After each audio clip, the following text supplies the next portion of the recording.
nice, very nice. All right, let's see if I can get our chat to work.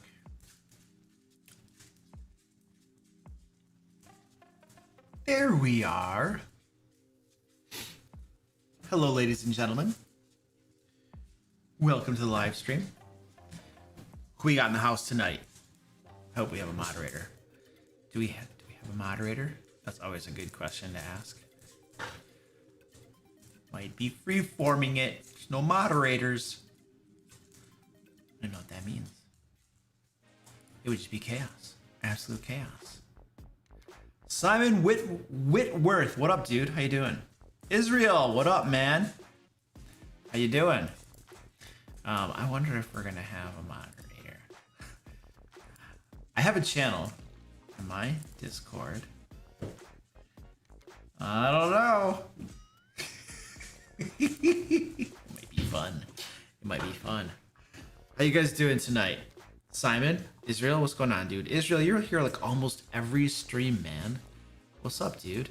Do you like you must be a game master, right? What editions do you run, dude?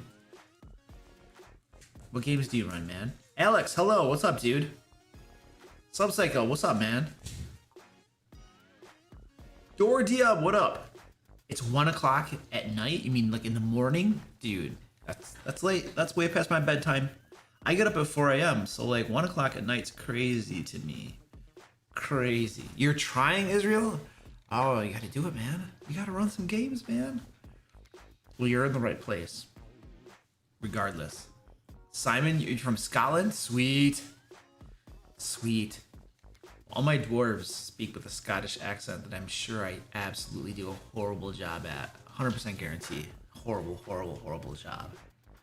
Dice Goblin got food poisoning? That sucks. Dude, I have a food poisoning story for you. So check this out. This was during... Which Kickstarter was this? There was a... It was my Lairs and Legends Kickstarter from like 2 years ago. And we had launched the Kickstarter, I think it was day 2, and it was doing really well, and I was all excited, and I told my wife, hey, let's go out to celebrate the launch is going really well. And so we go out, we went to this breakfast place near where we live in the town, city, or whatever, and we ate there, and it's good food, it was good, you know, but it made me sick to my stomach, and my wife had gotten sick there about 3 other times. I had gotten sick there once before too. I don't know why we kept going back. It just tasted so good, but we kept getting sick. Well, this time I got sick for I think second time, and it was some food poisoning and stuff. I don't know. It's a breakfast place, so I don't know what was going on there, but we kept getting sick from it. It's crazy. So I'm driving back, right? I'm driving back, and all of a sudden I start to feel like lightheaded, like I'm gonna like lose consciousness. Just because of the pain in my stomach or something. I don't know. It was weird. And so like I'm on the freeway. I'm going 70 miles an hour on the freeway, just trucking along. All of a sudden I'm just like, whoa, what's going on? And so I'm like, I like moved over a lane and then got onto the shoulder of the freeway and then braked. I braked, got to a stop. And I'm like, I'm going out, right? And then I put it in park. I put the car in park. And then I'm able to like, I hit the caution lights so that the flashing lights are going. I hit those suckers, and I'm just like, and I know that when you're faint-headed and you're gonna like lose consciousness, I know that you're supposed to lie down because that helps amazingly. And so like I'm sitting in the seat though, and what I need to do is recline. And so there's a button to like recline the seat, and so I'm reaching for this button to try to recline the seat. And my wife is freaking out. She doesn't know what's going on, but I can't talk to her because I'm like in emergency mode. I have to get business done, right? And so I'm trying to recline the seat back, you know, and then that's it. And then when I woke up, like my wife was on the phone with 911, and she's talking in, she speaks Spanish, so she's talking in Spanish, or she's trying to talk in English to the person or something, you know. And then so I don't know. I was out for few minutes or something, I guess. And then I finally came to, and I knew that I had just lost consciousness because of like the stomach and food poisoning and crap. And so then I I was like, that's okay, I'm fine. You know, she thought I was having like a heart attack or something, is what she thought. So she was totally freaking out. So that's my poos. That's one. I mean, I've been food poisoned before, but that's one of my stories. That's the bad one. Poor doggy. That's the one where it's like, we could have died. You know, we could have totally died because you're going 70 miles an hour. If you're just going 70 miles an hour and then like you're done, you're like just out. That car's, you don't know what that car's gonna do, right? So that was not fun. So now, when I feel that way after we eat somewhere, which doesn't happen a whole lot, but there was another time where I felt that way. Like we ate at a Bob Evans. I don't know where we were traveling somewhere and we ate at a Bob Evans, and it made me sick to my stomach. And so we literally just sat in my car and I reclined in the car and we sat there until I felt a little bit better. It took like an hour or something. I don't know what the heck that crap was. Again, it was breakfast food. I don't know what the deal's with breakfast food at places, but it's like, I don't know. They just seem to make you sick. So, I don't know. Sassy Molassy, hello. How you doing?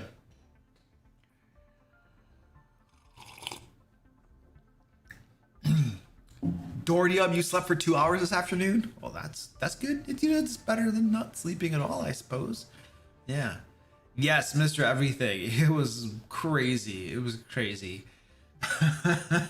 So bad. Okay, cool. Let's do this. This is a Q&A stream, so we're going to be, you guys ask questions. I will answer the questions. And yeah, so we should probably do the little thingy bobbers.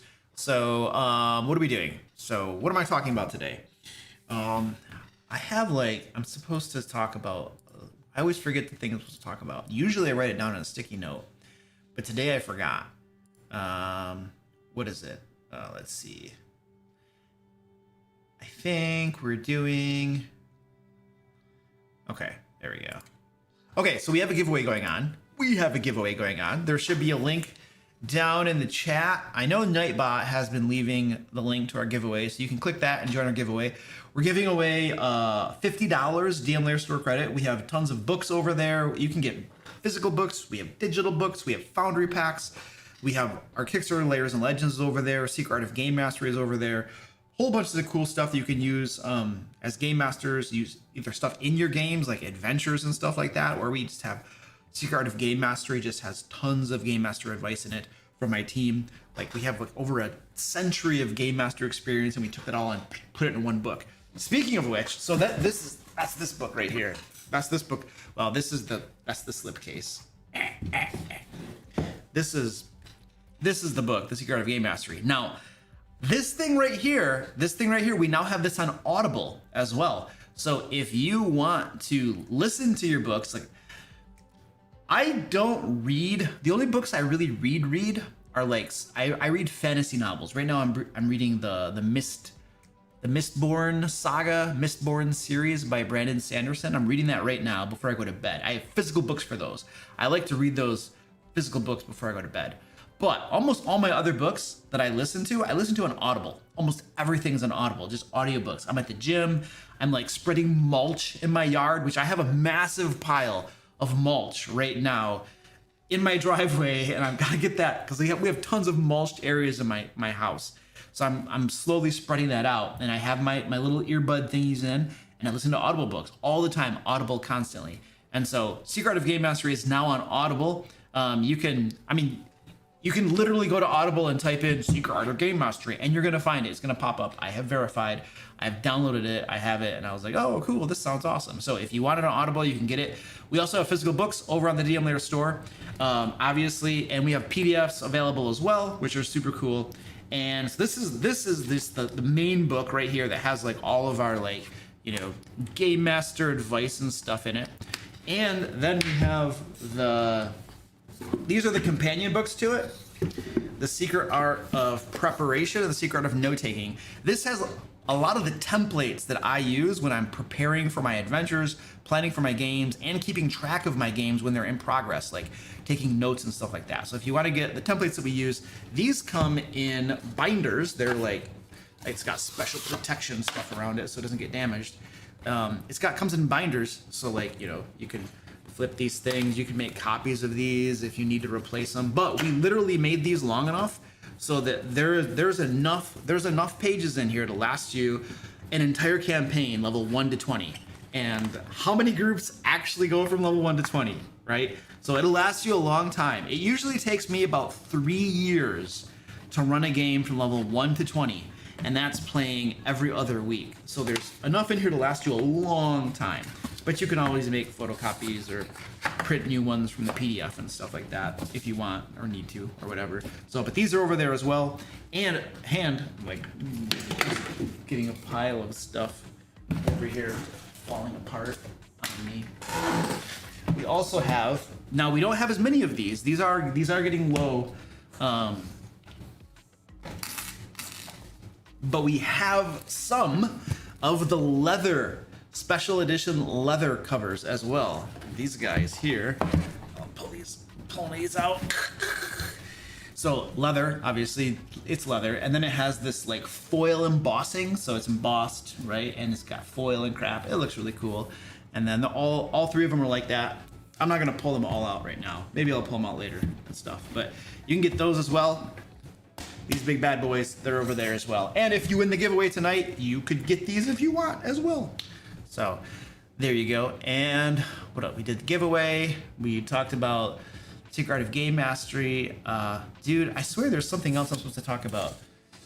Oh, okay, yeah. We do have the Beat the Boss thing going on as well. So if you super chat or if you tip, you will do damage to the boss.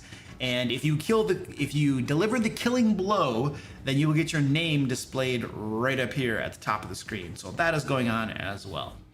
Okay, cool. Now, next order of business is to answer your questions. So the way we do this is we have all of you, like when I say go, you take your question and you throw it in chat all at once. And then that allows me to have them all consolidated so I can go through and grab one. Otherwise, I'm gonna like scroll through chat forever. And then if I don't get your question and it doesn't get answered, the next time that I say go, you throw your question in again and nobody's gonna bump you for spamming. You know, as long as you just do it when I say go. All right, so get your question, copy paste it if you've already asked it, and go. Throw it in chat and then we'll grab one of those suckers.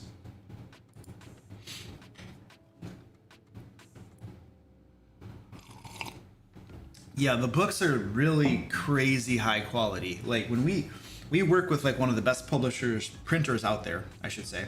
And the pages are thick. These pages, I'm pretty sure we did 128 GSM for these, which is super thick, super thick pages, thick covers. It's thread bound binding, so it's not gonna fall apart on you. It's got a ribbon bookmark in it and crap, you know. So they're very high quality books. They're not cheap garbage ones like you get from other major publishers in the industry. The biggest one, not naming names, but you all know who I'm talking about. Okay, the questions. Gleam Draws says, question, as a new DM, how do you come up with different parts of your campaign, like plot points? I can't figure out how to come up with interesting quests that align with the overall story. So there's a couple different ways that there's probably 3 different ways off the top of my head that I come up with ideas for quests.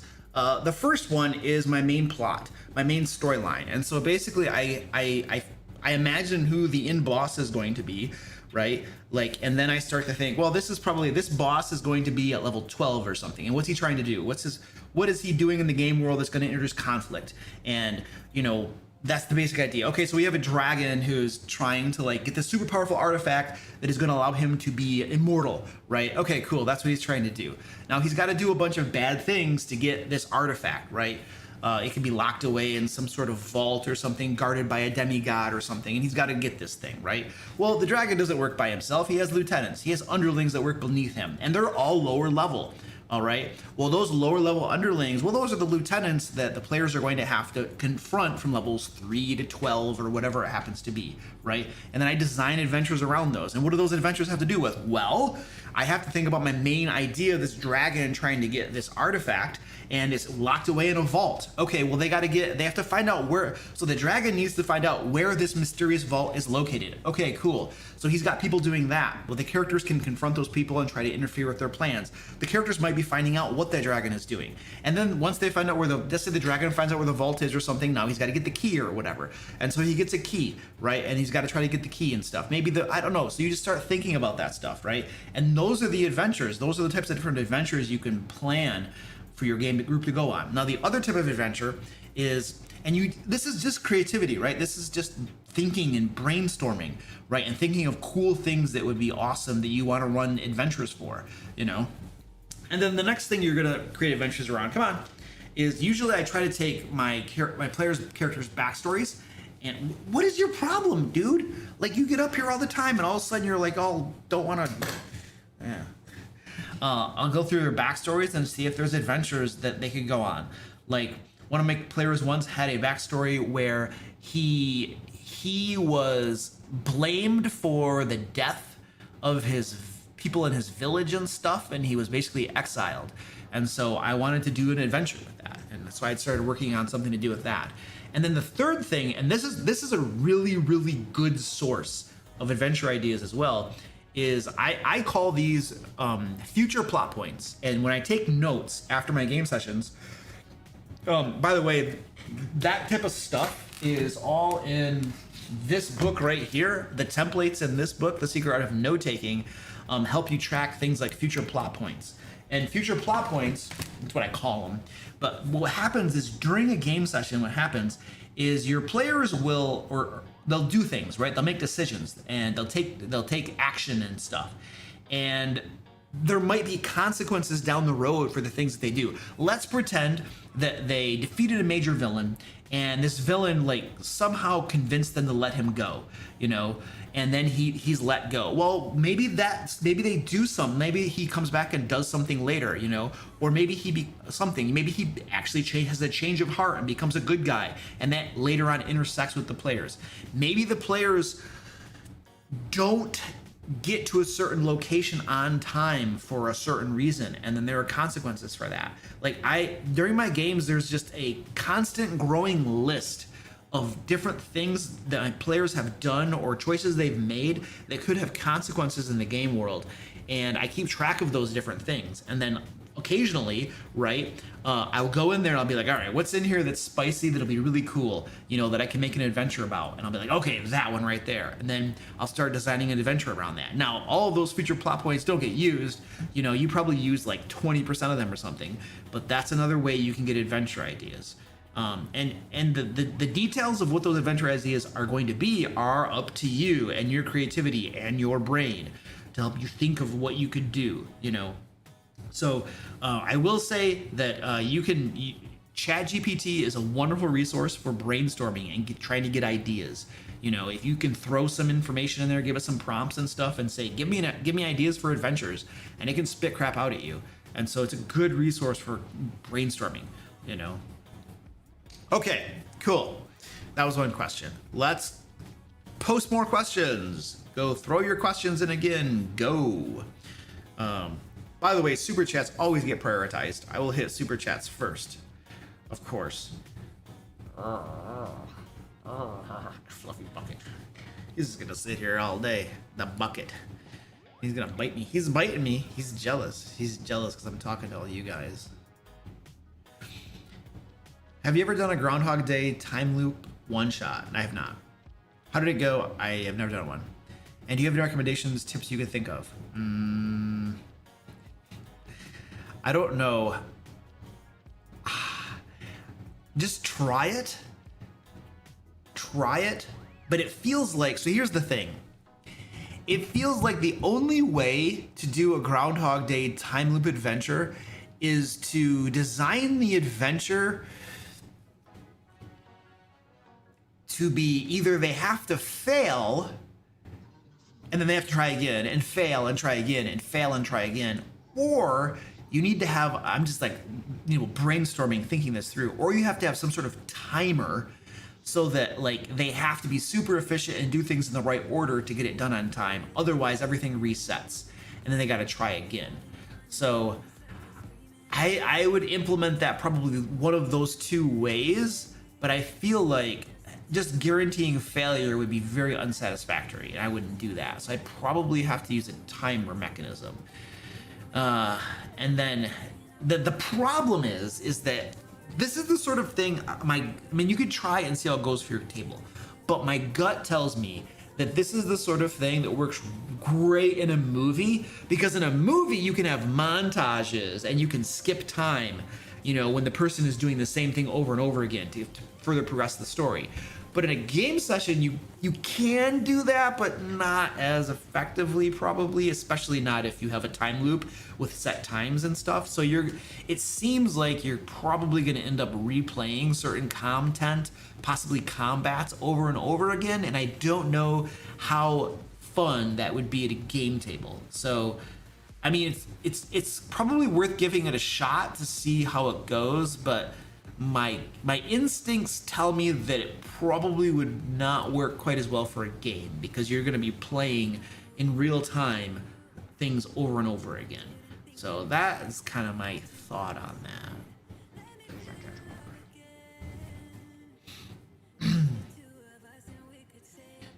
What are we talking about? Comparing orcs to... Yeah. What are you guys talking about? Wow. Oh, that's a question. Where is that from? So Dice Goblin says, "What do you think about the orcs being Mexicans now?" Where is this coming from? What is going on? I mean, at first, if I remember correctly, the accusation, the reason the small vocal minority on Twitter had an issue with orcs, if I remember correctly, is that they were modeled after like indigenous people or tribes or something, and that was insulting or something. I think that's, if I remember correctly, but now somebody's saying they're equating them to Mexicans or something. I don't know, man. The 5.5 handbook art. You know, here's the thing. Here's the thing. No matter what Wizards of the Coast does, people are going to have a problem with them. They're probably going to have a problem. The 5e Next Generation handbook art. You saw the complaint somewhere. Oh, I don't know. I haven't seen any of it. I don't have the books. I mean, the books aren't out yet, right? Oh, they're probably... Oh, they're showing some of the artwork or something. So, yeah, I mean, I don't have any comments on it. I just think there are people out there, and especially remember if you're, especially if it's on Twitter, like, I would take all that, anything anybody says on Twitter with a huge grain of salt, because a lot of people over there are just fishing for engagement, you know, and people know that the more outlandish and extreme crazy stuff that you can say is going to get you more attention and stuff. And there's a whole mob over there that's like looking for things to be angry about, you know, and to be offended about. So I don't know. I would just take all that with a big grain of salt. But I don't know anything about the topic at hand. I'm just kind of making a general comment. One of the reasons I stopped going on Twitter several months ago is it's just so like negative over there, and everybody's complaining about something. Like, my feed was just filled with people complaining, and I'm just like, oh my gosh, good gravy, shut up. And so finally I was like, I'm not going back on Twitter. This is stupid.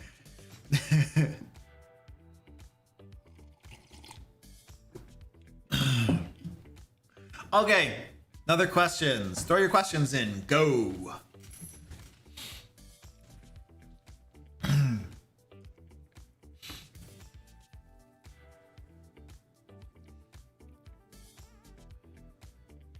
And Twitter is the dock ward after midnight. Don't go there. Yes, it's such a crap show. I just, if there was like a way to filter like complaint, people that just whine and complain about everything. I hate whiners. I hate whiners. I hate whiners. Shut up and get it done. Stop whining about crap. Most of the crap they're whining about is stupid too. There's legitimate stuff to whine about, but are you really actually going to affect change by whining about it on Twitter?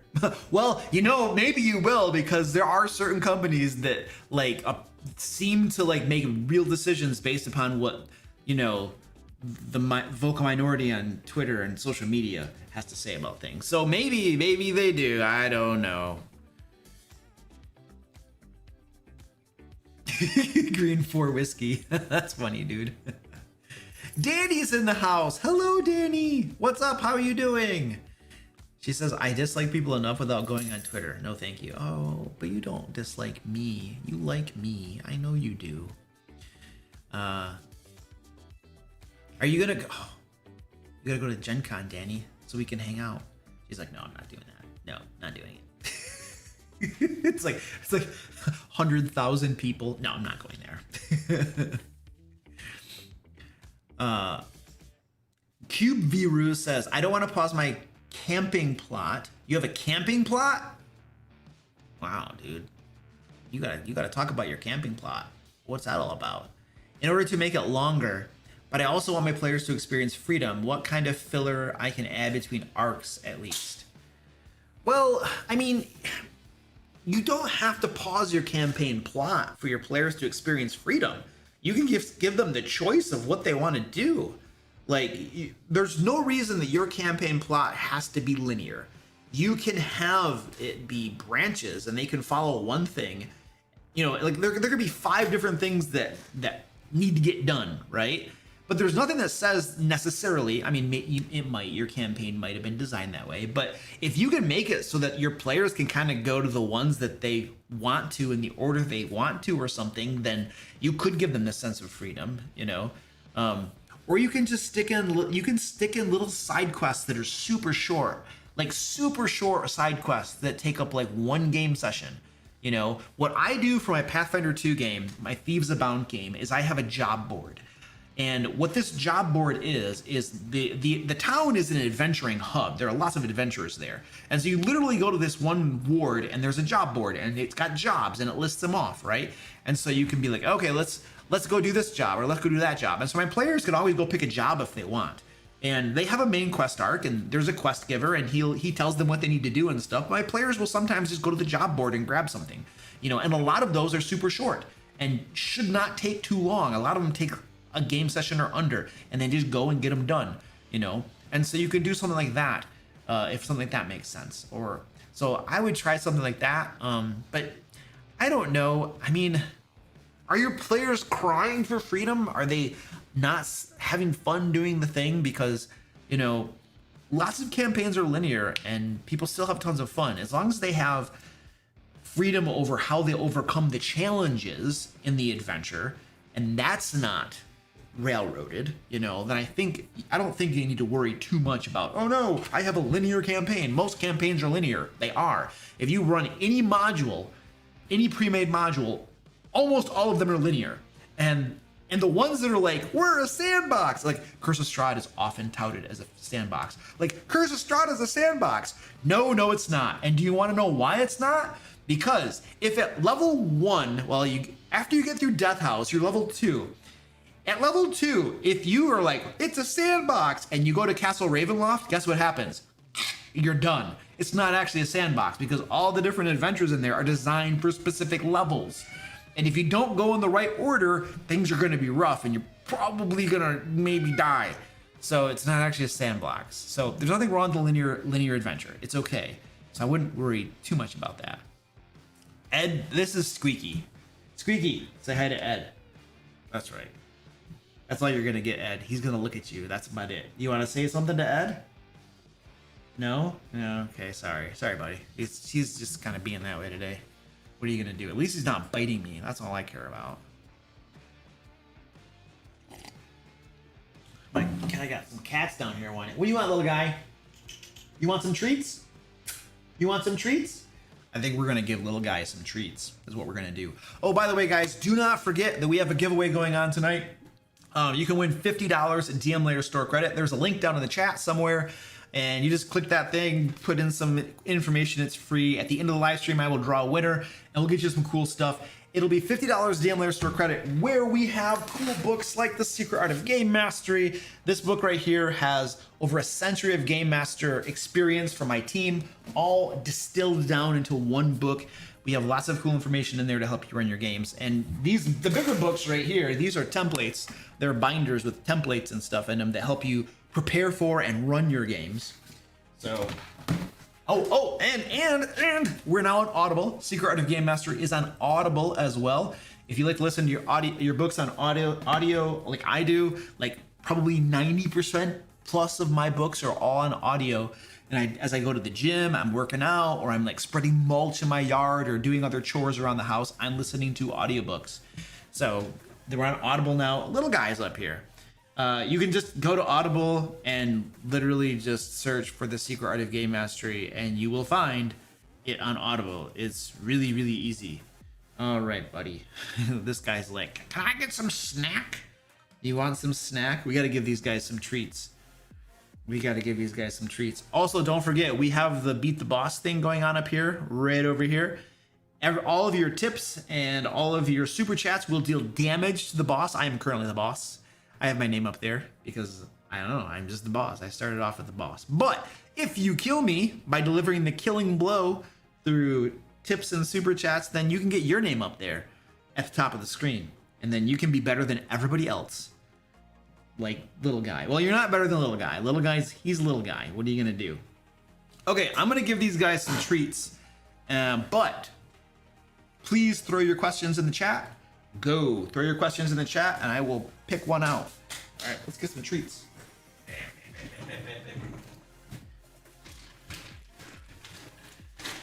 Here we go. Oh, they're getting excited. Is it getting excited? I wonder if my dog's gonna wake up.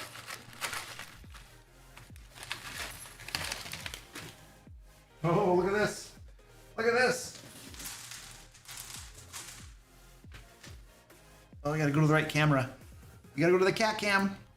Where's the cat cam? Where's the cat cam? All right, there it is. Little girl. Little girl ran away. Little girl ran away. She was there. I guess she doesn't want anything. What are you gonna do?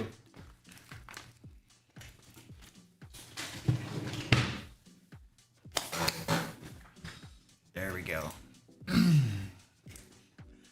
Brittany. Wait, who was that? That wasn't Brittany.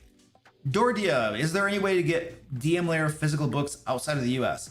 The best way to get our physical books outside of the US is through our Kickstarters. Our Kickstarters is when we do international shipping. And right now we have Lairs and Legends 2. Pre-orders are open for that. You can go over there and do that. But there are certain places in the world that we cannot ship to for various reasons. And Dordiab, I'm pretty sure where you said you live, if you live in Israel, we cannot ship to Israel. We just can't. We just can't do it. There are certain places, we have a list of them where our fulfillment provider person has basically told us, look it, Luke, if you try to ship something there, it probably won't get there. So you can't do it. Right. And so there are certain places we cannot ship to, literally cannot ship to. So unfortunately, Israel is one of them. And there are some other ones as well that literally we just will not do it. South Africa is one of them too. Just can't do it. So unfortunately, that is just the situation we're in. All right, let's see. How would you DM an episodic module like the Golden Vault? I mean, I don't know. What is the difference between an episodic module and a non-episodic module?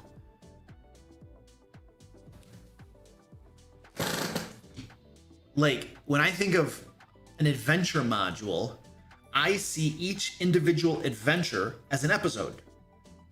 So if they're going to go to the castle, that's an episode.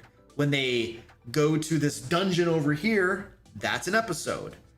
So I don't know that I even know the distinction between an episodic module and a normal module, because normal adventure modules are episodic by nature because they're made up of different adventures within them. And each of those adventures is an episode. So I have no idea how it's any different than how I would normally run a game. Oh, episodic doesn't have continuity? Oh, so you're talking more like an adventure anthology. An adventure anthology where there's no central through put? Like, there's no central theme that runs through the whole thing. Is that what we're talking about? That's what we're talking about? How would I run that?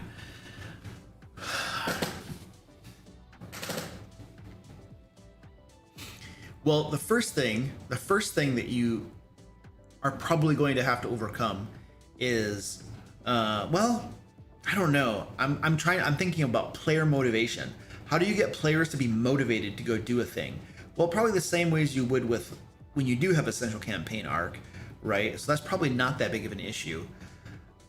If I wanted to run a campaign that had no central theme to it, no central story arc, what I would probably do is I would probably run it as some sort of job board, or I would run it as like a patron. Like the adventuring group would have a patron. Like if you're running an Eberron, House Kundarak might be your patron. Like you are an adventuring group that works for House Kundarak, and House Kundarak, you have a contact, and your contact will come to you and be like, all right, guys, we're ready for your next job. All right, now here's the thing, guys. We have this job for you, this job for you, or this job for you. They're all things that need to get done. Do you have one that you'd want? I mean, we can send you on whichever one. They're all pretty much high priority, but you guys are the cream of the crop, so you get your pick. And then whichever one you don't want to do, we'll get taken care of at some other point or something. So you could do something like that, where they're just working for, they could be working for the king, they could be working for a thieves guild, they could be working for anybody. And then that group just has random, unrelated jobs or tasks for them to go do, and those are the adventures. And so there's no central theme to it. They're just kind of going and doing random things, right? But you still have that like hub, that quest giver hub that's providing a sort of backbone to it, that you can keep coming back to. Otherwise, if you don't have some sort of hub, some sort of way to control in a way the adventures that they go on or that they get handed out, like, it could just be a job board and they go pick from it or something. That could be work too. But if you don't have that sort of thing, where you run the risk of running a game where the players don't really know what to do and they just kind of wander around. Or you could give them plot hooks, but you'll have to be more creative about how you do them. Just people randomly come up to them and be like, hey, I need your help and stuff. Or, I mean, you could do it, but I think that if you have a central hub, like a patron that sponsors them, or they work for a thieves guild or something, that's probably an easier way to do it. Now, you could always, of course, that's if you're running a pre-made module, because if you're running a pre-made module, there are certain adventures in there and you want to use those adventures, right? And so you kind of got to have a way to point them at those adventures and deliver those plot hooks. And so that's probably how I would handle that. Yeah, it would, Greg, it would essentially be Acquisitions Incorporated style. Yeah, you'd be running a campaign more or less like that. Yeah, exactly.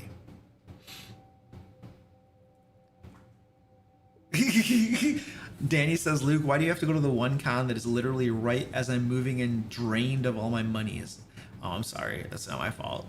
You should have, listen, I have been telling people which cons I'm planning to go to for some time now. And that list has been there, publicly available. All you had to do is plan your life around that convention list. That's all you had to do. And then you could have just decided that you're going to move at a different time. And then there would have been no conflict whatsoever. So you, however, decided not to do that, and that's not my responsibility. So, yeah, that's my final story.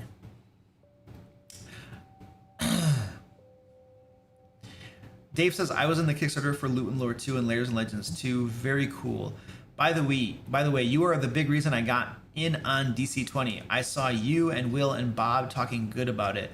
I jumped in the first day. Yeah, everybody was talking about that. Everybody was. It was all over the place. Yeah, Dungeon Coach killed it. I was so excited for him. That thing destroyed it. What did he end up at? He ended up at like 2.1 million or something on that Kickstarter. He did really, really well. It's crazy. I'm so happy for him. So he's gonna be he'll be at Gen Con too, by the way. He and I are actually rooming together. We were like sharing a hotel room so that we don't have to pay like $1,000 for our own room. So But yeah, he and I will be there. You can probably catch him. We'll be wandering around. I submitted events for Gen Con, but I missed the deadline, and now they're just sitting in this status called submitted for review. And I don't know if anybody's ever even gonna look at them because I missed the deadline, and Gen Con people are busy, right? They have a massive convention, right? So I think I'm kind of screwed. I don't think my events are like never going to get approved. So I don't know what to do at this point. It's like I need a contact where I can email someone at Gen Con and be like, hey, can you give me some tables or something to help me? Unless there's like I'm sure there's like an open play area though. I could probably just like organize my own things. I don't know. It seems like a lot of work. And then if there's no way to have people sign up for my games, then I'll have like, 15 people show up and I'll be like, I can't run a game for 15 people. Yo, it's crazy. So I don't know how to do it, but I tried to submit some events. I missed the deadline. I'm like on there. I was on there today looking at some Gen Con stuff, and I saw that there was lots of other like YouTuber people that were like making events and stuff. Like I saw one, Dungeon Dudes and Ginny D and Pointy Hat and somebody else. They had these things they were doing, like, and there was thing like Meet the Dungeon Dudes and all this stuff, and I was just like, huh. I saw that they were doing all those things, and I was like, they had like a Q&A. Yeah, it was like a Q&A with Ginny D and Dungeon Dudes and Pointy Hat and D&D shorts and stuff, and I saw that they were doing all these Q&A, this cool stuff, right? And I was like, huh, I should probably do crap like that too, man. Like Dungeon Coach and I could do some stuff, but I missed the deadline. I never thought about this kind of stuff, man. So, but they all have agents and crap too that I'm sure help them with that kind of stuff. Or they just think of it themselves because they're smarter than I am. Or I don't know. I'm just so busy with making books and stuff that, signing up for creating events at Gen Con is like, well, Gen Con's in August. I have to review this thing so we can publish it. And then the next thing I know, it's like, oh crap, it's July. Oh crap, I missed the deadline. Oh, I'm done. Jeez. Sucks.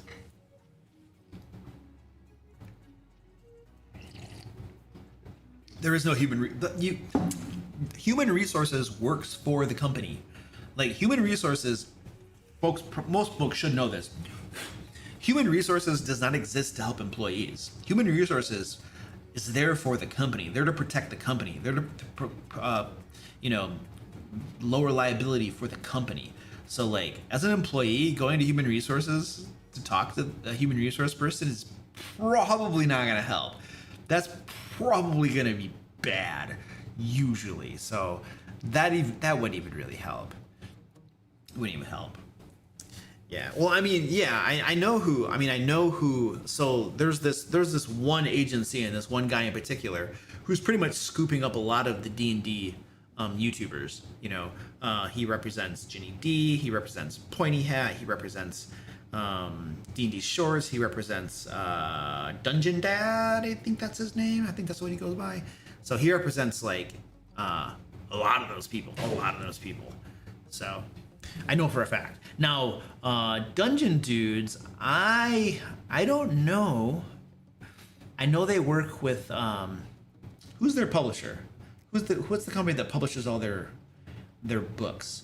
Because they have a publisher they work with that helps them do all their books and stuff. And I'm drawing a blank on the name of their publisher. So, but I don't know to what extent their publisher is involved in that type of stuff, or if they have an actual agent and stuff. I'm not sure. That I don't know.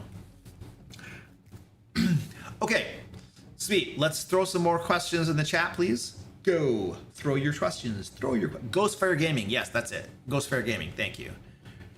So I don't know to what extent Ghostfire Gaming functions as an agent. I don't know that they do because I was speaking to Dungeon Dudes, and the way they explained it to me is they said that Ghostfire Gaming is basically their publisher.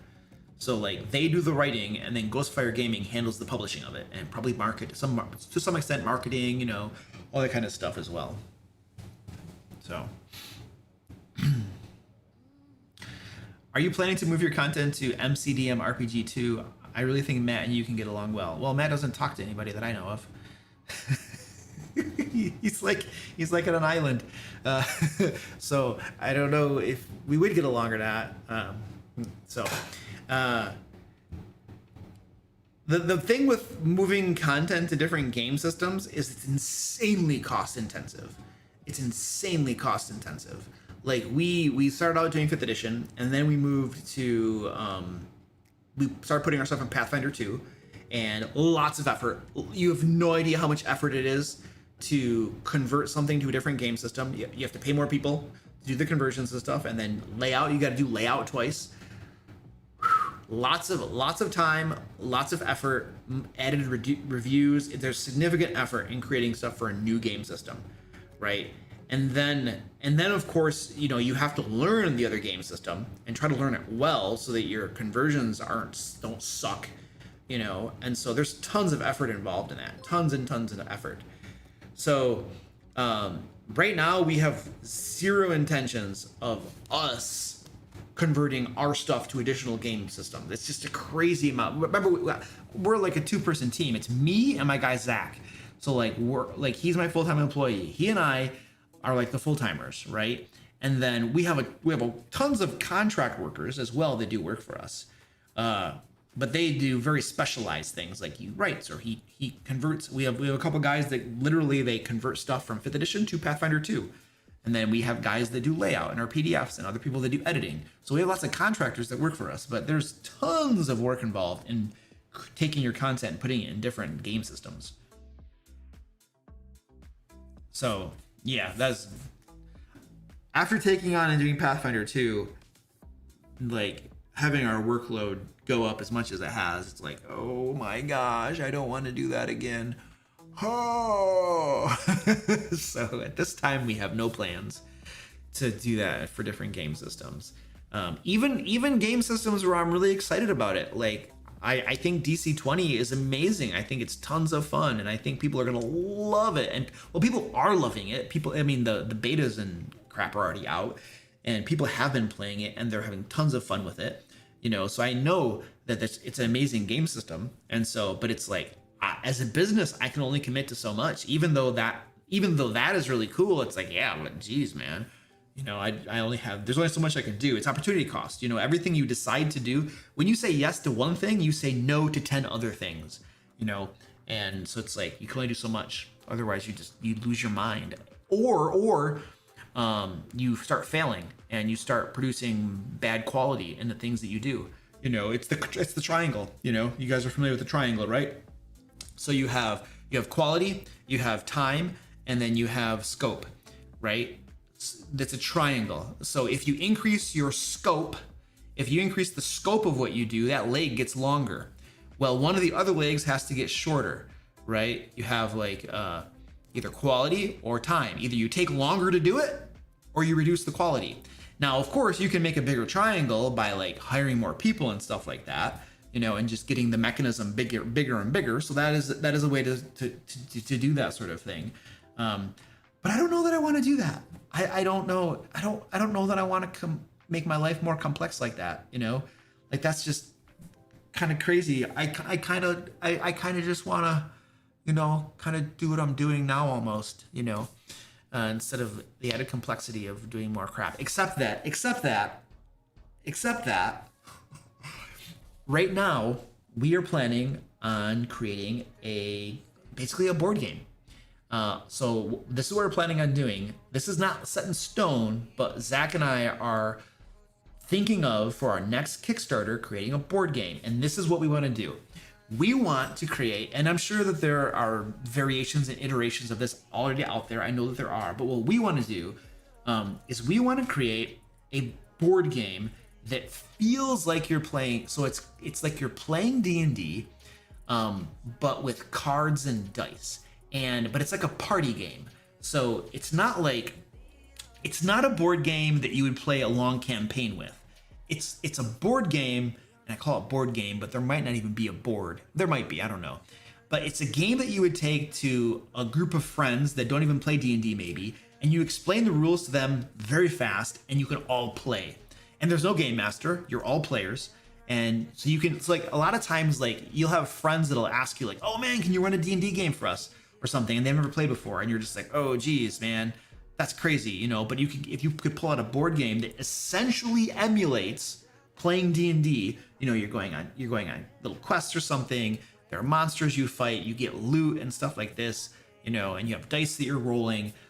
Except that instead of a character sheet, things are represented by cards and stuff. Like you might have loot for cards. Like we're still kind of fleshing out the ideas of it, but that's kind of what we want to do. And I know that there's lots of other stuff out there that, you know, but it's not ours. We want to make something that's ours, you know, because I want to create something. Like this is something that I have kind of wanted to do for a while. Like we create products for other people's games. You know, we're always creating products for other people's games, like 5th edition, Pathfinder 2, whatever. We're always creating stuff for other people's games. It's like, I want to have my own. But like, do I want to make a tabletop RPG? Like DC 20 or D&D or Pathfinder 2? It's like, is that what I want to do? I don't know that that's what I want to do, you know?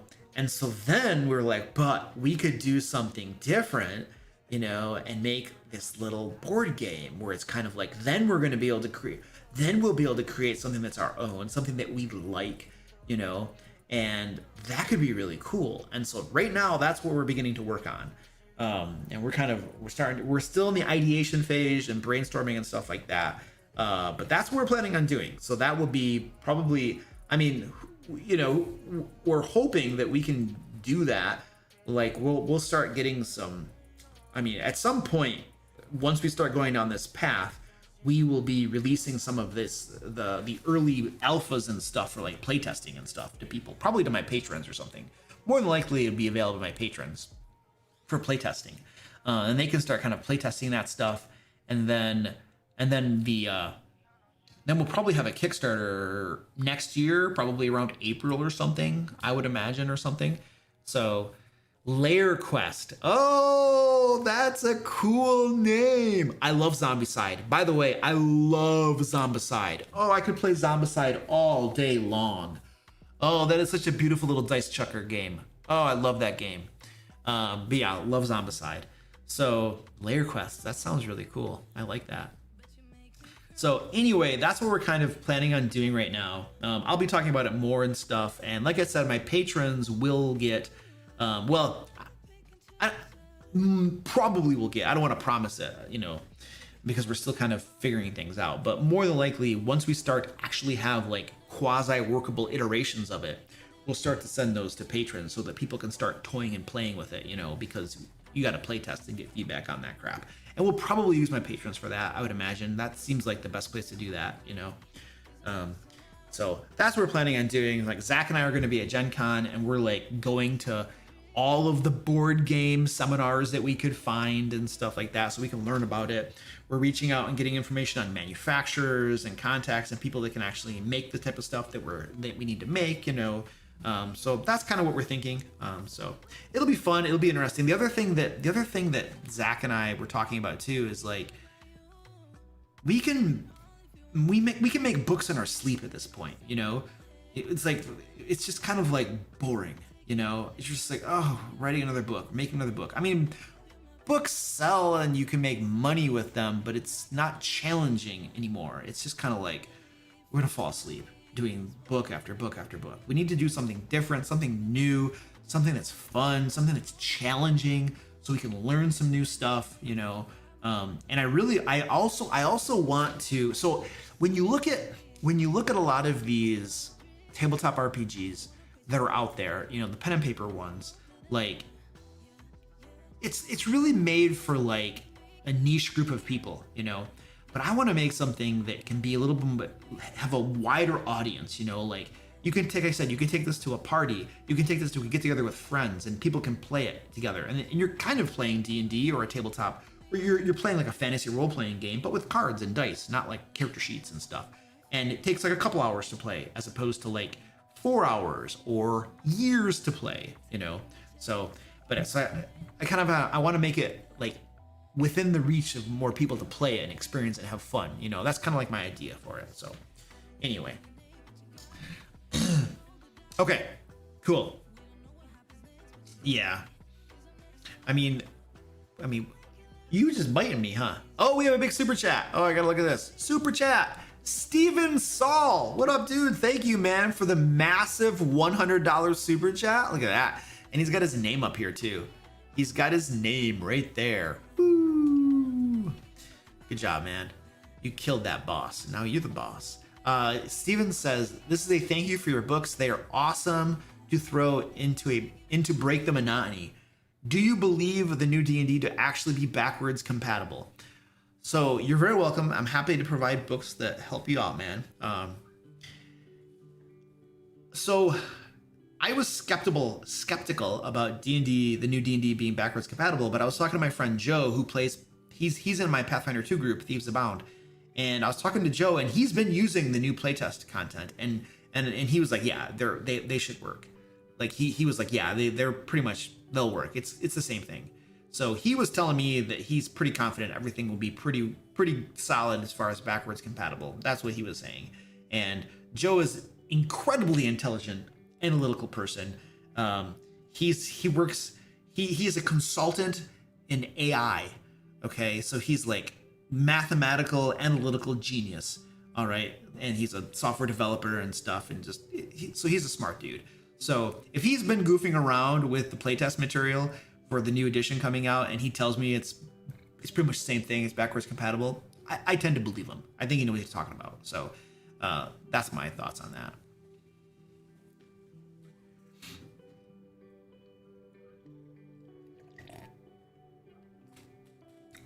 All right.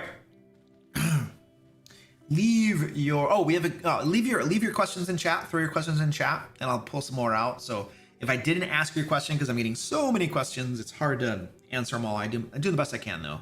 But if your question did get answered, throw it back in the chat. Give me a big long list to pull from, and I'll grab some more stuff out of there.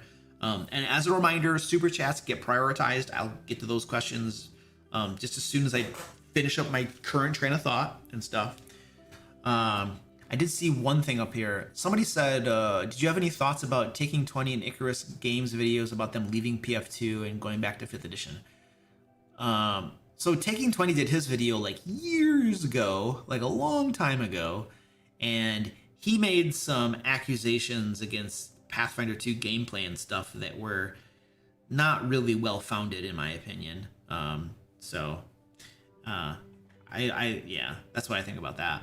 And then the Icarus Games one did it. I actually watched a good portion of his video. I saw that like a week or so ago.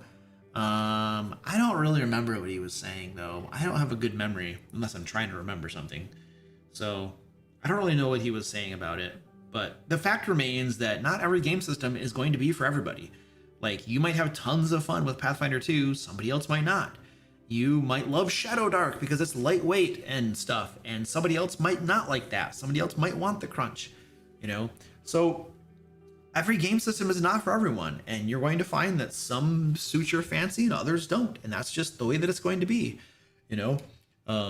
As a game master, I love running Pathfinder 2 for various reasons that I've talked about before. I enjoy 5th edition, but there are lots of issues with it that are really annoying to me. But I imagine I would have tons of fun running a lightweight game system like Shadow Dark as well. So probably more than likely, when my Pathfinder 2 campaign wraps up in like probably 2 years, we'll run a different game system. Shadow Dark is probably pretty high on that list. Of course, around that time, DC 20 is going to have been probably released as well.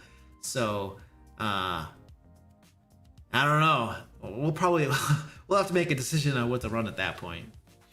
All right. Okay. Let's see. So Copper says D&D 24 edition 2024 is not backwards compatible. It is, however, able to work with D&D 2014. Yeah, I mean, we'll see. Tony Solaris, what's up? Hello from Spain, new DM here. What tips would you give me to adapt different CR monster encounters and battles to my player's level without making it too easy or too unfair? I mean, the basic thing you want to do is, I'll show you my screen. You want to use an online calculator, and you'll go in here to, let's see, this is for 5th edition. So this is the online calculator that I use right here. What you're going to want to do, this, I mean, you're just going to calculate. So like if you have 5 players, and let's say the adventure that you're using is designed for like level 5, right? You want to find out how deadly it's supposed to be, what the challenge rating is supposed to be. So let's say that it has 4 monsters that are CR3 in it, 3 monsters that are CR3. That's deadly. So that it probably wouldn't actually be like that. It'd probably be something like that. Okay, so let's say you had this. It's a medium encounter. Now what you want to do is, let's say your players are only level 3. All right. If for a level 3, if they go against that encounter, it's going to be deadly. You don't want to do that. So let's reduce the number of monsters. Let's say that there's 2 of them. That becomes hard. Woo. Okay, so maybe you do that. And this is what you do. What you're going to do is you're going to go through the module or the adventure that you're using, and you're going to find out how difficult an encounter was intended to be, and then you're going to have to adjust it for your group. Now, if you're lucky, you can mostly just decrease or increase the number of monsters. That's the best way to do it if you can. But that really only works if the adventure that you're adapting to your group is within like maybe 2 levels or so of your group's actual level, right? So you could adapt a level 4 adventure to level 2 maybe somewhat easily, but if you have a level 10 adventure and you're trying to adapt it to a level 2, then you're pretty much going to have to replace all the monsters with different monsters, because the CRs are just going to be too high for that. And so that's the basic process that you would use, but just trying to, you'd go to every single encounter and you would adjust those things. If there are any traps, you'd want to adjust those. And if there's whatever loot is being given out, you would want to make sure the loot is still appropriate for the level of your characters.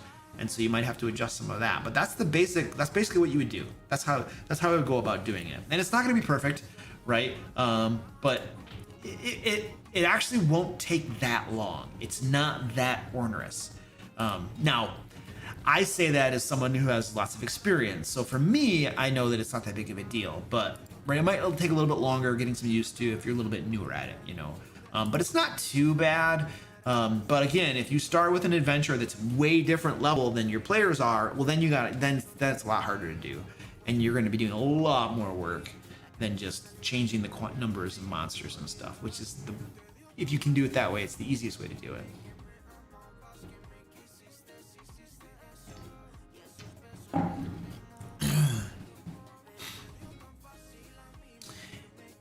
Ellie says, in a linear game, when there is a section of the campaign that only unlocks after a certain time, is there a good way to essentially say not yet in game talk and not feel railroady?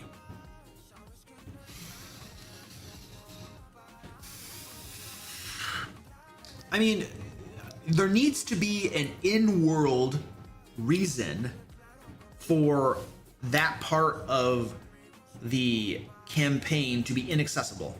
There needs to be an in-world reason. That's what you got to have. You have to have that. So let's pretend that there is this dungeon that they're not supposed to go to level 12. Well, then you need to have an in-game reason for that. Okay, there needs to be a reason, right? Whatever it happens to be, there's got to be a reason.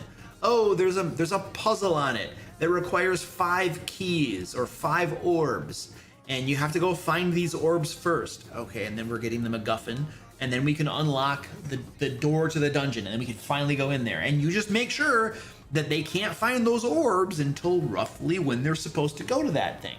You know, so you need to have an in-game reason that allows you to control the timing, that allows you to control when they're able to go to that thing. I mean, that's what you got to do, right? Like, that's the core of it. And then you never have to tell them, you know, hey guys, not yet. You never have to say that because they're busy trying to do the prerequisites to be able to go do the thing with an in-game reason. And then it's like, I mean, it's still, I mean, it's, you know, it's, you're still like it's linear, it's still linear, and they can't go there because they got to get these things, you know. But that's not railroading. That's just running a linear adventure, and there's nothing wrong with that. Like, there's a difference between a sandbox and a linear and a railroad. And sandboxes are you can go do whatever you want, whenever you want, mostly, right? Linear is kind of like there's a path to follow, right? A railroad is something totally different, right? And I have an entire video that deep dives onto all three of those and kind of talks about it and stuff. So, but a linear campaign and running adventures in a certain order is not railroad, and there's nothing wrong with it. The majority of campaigns are like that. Any pre-published campaign book that you buy is going to be like that. And the ones that say that they aren't are lying to you. And I talked about that earlier in the stream as to why. So, but yeah, I would. That's what you'd do. Yes, we have a giveaway going on. There is a giveaway going on. There's the link down in the chat. Man, Nightbot is just going crazy over here. It's throwing double links and stuff, man. All right, throw your questions in chat. Throw your questions in chat. If I didn't get to a question, throw it again. Throw it again. And while you guys are throwing your questions again, remember, we have now on Audible, The Secret Art of Game Mastery. So if you want to listen to this book instead of reading it, for whatever reason, then you can go get it on Audible as well. Just go to Audible and then type in The Secret Art of Game Mastery and you will find it. We had a cool dude narrate it for us. So it's not my voice, although my voice is wonderful, but it's very cool. So go check it out on Audible. Also, you can get this over on the DM Lair store as well. We got hardcovers, we got PDFs, and you can get the companion books, The Secret Art of Note Taking and The Secret Art of Preparation. So a lot of the templates that I use to prepare my adventures and run my games and keep track of the notes and stuff are in these two companion books here. The Secret Art of Note Taking and The Secret Art of Preparation. So we have hardcovers over there, PDFs, all that kind of cool stuff. So go over there. And then the winner of the giveaway is going to get $50 credit on our store. So you can go get these books and stuff if you would like to. Can we get a deluxe Audible option where the barbarian voices the whole thing? I don't know if my barbarian voice could hold out that long. It's the barbarian voice. Well, it's not the hardest voice. It's not the hardest voice that I do. Now the thief, the rogue voice, oh, I could never do that. That one's hard to do, even in short periods of time. The barbarian, I could probably figure it out, but no, sorry, there's not going to be one of those options. Charlie Gardner says the Secret Art of books are fantastic. Thanks, dude. I appreciate that. My team and I worked hard on those bad boys, so I appreciate that, dude. All right, let's check out some of our questions here.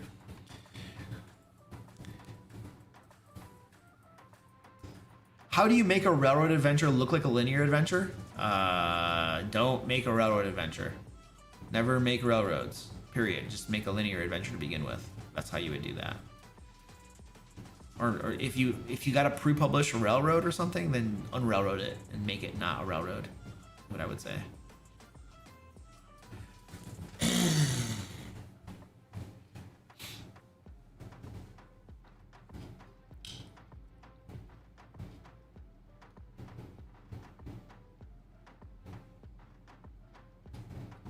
I don't understand that one. Okay, here's one from Eric. I just started watching your Pathfinder 2 series of games in Eberron. Yep, that's the Thieves Abound campaign. How do you handle the massive variance of 3 to 6 players with encounters and the balance with encounter building? So we always have 6 players. Well, we always have 6 characters. There's always 6 characters because I have 6 players. That's 6. I have 6 players. And when one person can't be there, somebody else runs their character. Like if a player can't be there, somebody else runs their character. So I always have 6 characters. Always, always, always. And so I never have to rebalance anything because that's just the way it works. So that's never been a problem. Now, if for whatever reason, like people didn't want to run somebody else's character, then I would have them bring a backup character, and they would run their own backup character. And then we would always have 6 characters. So I just don't have fewer. I don't have fewer characters. It's even if I have 4 players, like 2 of them will be running backup characters, or they'll be running the characters of the 2 players that aren't there. And so I always have 6, and then I don't have to rebalance anything. That's how I handle that. It just makes it the easiest to do that.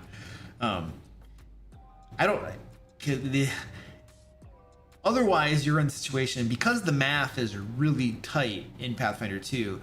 If you have fewer characters or more characters, then if you don't rebalance encounters, things could be significantly easier or harder, perhaps even impossible at times. So you'd probably be hard pressed to not rebalance them if you had a significant variance in number of characters that are there at the game session.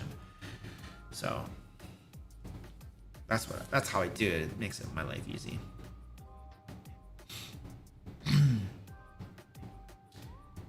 How do you describe and run battles in your Younglings campaign? Greetings from Germany. Hey, what's up, Sebastian? So my Youngling group we haven't played for like over a year now. They were all too busy. They were in high school. They were high school juniors becoming seniors. They had band and they had all this other stuff going on. So it just all fizzled, and I haven't played with them in over a year now.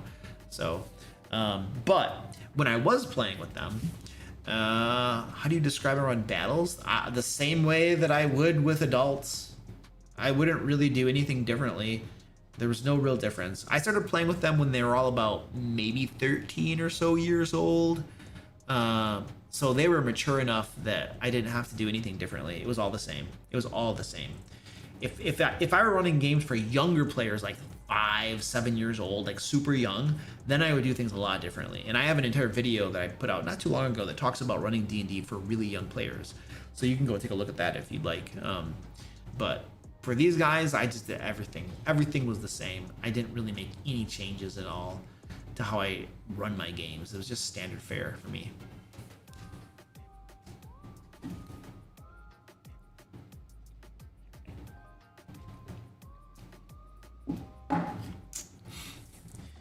Dirty White Yama says hi. Did you see that, Squeaky? Are you busy? I'm busy. He's busy.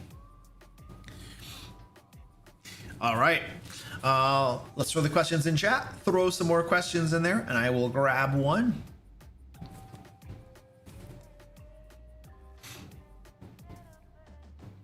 Oof. How can you have a central attention and a big bad in a sandbox player-driven game? Yeah, that's going to be hard. If it's player-driven, it depends on how you run that. It depends on how you do that. Be ignored by cats. I'm always ignored by cats. So if you have a central big bad in a sandbox game, you could have them doing bad stuff, and you could portray that to the players and give them plot hooks and stuff, and then the players could go off and do those things. So I think the biggest misconception about a sandbox game is that the players just randomly go off and wander and do stuff, and that's not what a sandbox game has to be. Now, because you could still give them plot hooks, there could still be a central campaign arc, a central tension, and you give them plot hooks, and they choose which ones they want to pursue, and that's how you can run the sandbox. Now, if it's player driven, now when I hear player driven, I think of something totally different. Player driven means the players have goals. Their characters want to do things. They have things they want to accomplish, right? We're talking like a West Marches type of game at that point. And so the players have their own things they want to do, and then they tell the game master, hey, we want to go do this. And then the game master is like, oh, okay, I'll go prepare an adventure for that. Because that's what's player driven, right? Now, there's a difference between players choosing among options the game master gives them, and then players deciding literally, we want to do this thing. Now, Dungeon Master, please run a game for us that's that, right? And that's, I interpret player driven as that. Now, if you have a player driven game in that regard, you could make a big bad, and you could portray them doing bad things, but the players probably won't care, and they might not care, and they're going to go do their own thing. So it could be a waste of your time, unless they bite, but they might not, if that's the type of game you're running. So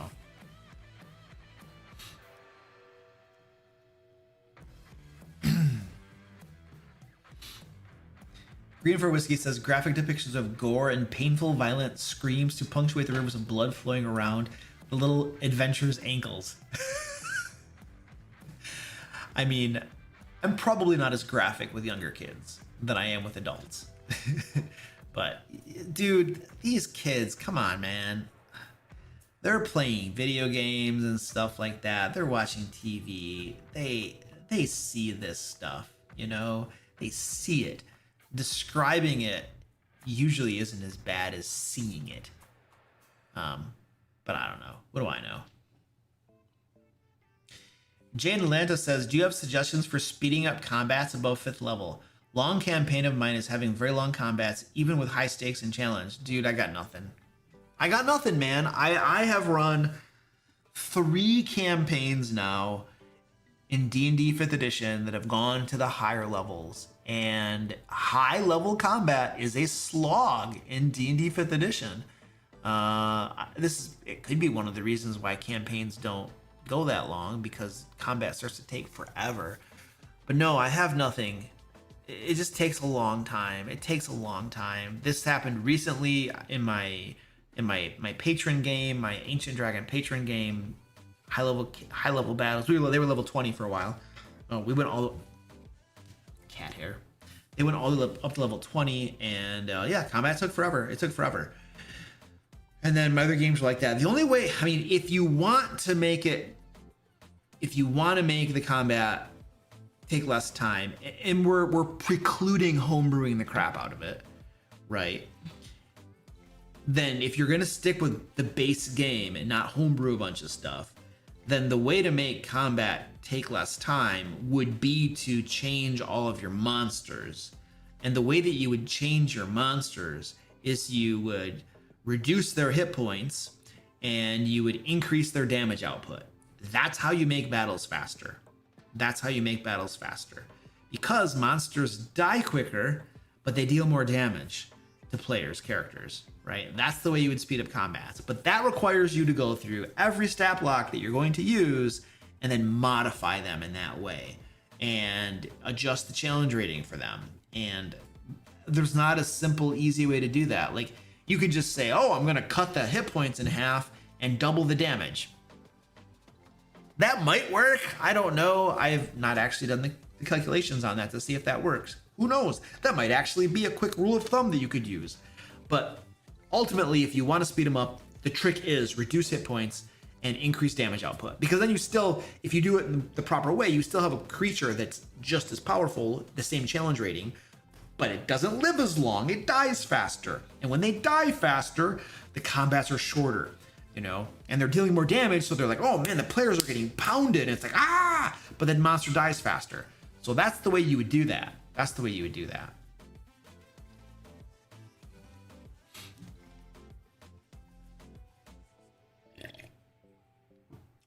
Have you ever run a successful player-driven West Marches campaign? I've never run a West Marches campaign. No, I've never done that. I have never done that.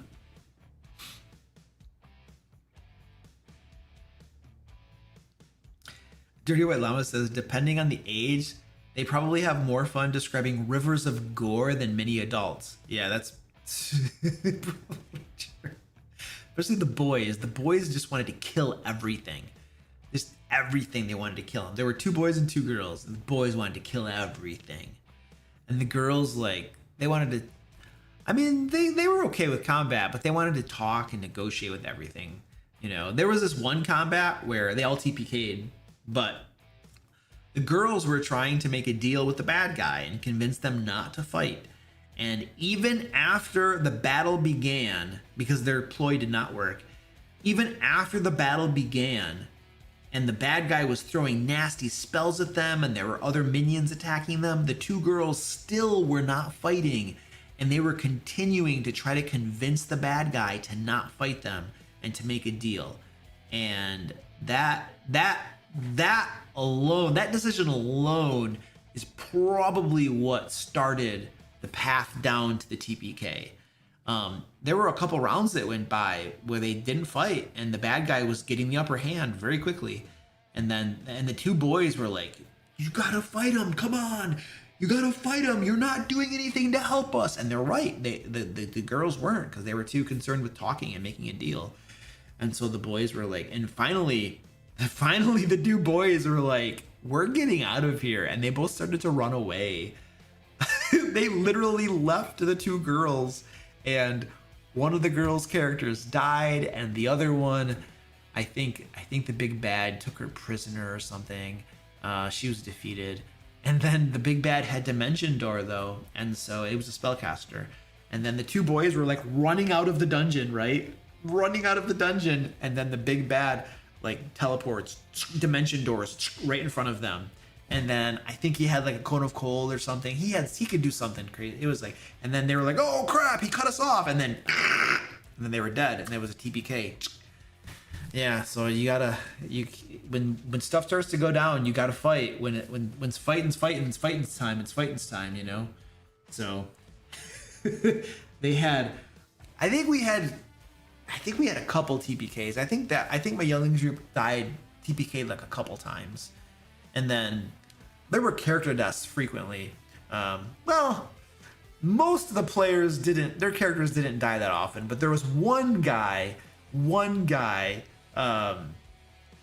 Caden, he was reckless, and he liked, I think he just liked making characters, and he liked playing different characters, and so he was very reckless, and his characters would die all the time, and he didn't care, and he'd be like, that's okay because I have this character, and he would just have a stack of characters he would just go through. So I don't know, that was fun though. It's always cool when you have like players who are just excited about the game and running different characters, and they don't care if they die, you know, and they're just willing to, oh, that's not a big deal, I got more, and they're just like, let's go, you know what I mean? So I don't know, there's just something cool about that. I don't know, that's fun. So okay, throw your questions in chat, and I will grab some more. And don't forget, we have a giveaway going on. Hopefully there's a link down in the chat. You can join the giveaway. We will draw the winner at the end of the live stream. You'll get $50 DM Lair store credit, where you can get cool books like this one right here, Secret Art of Game Mastery.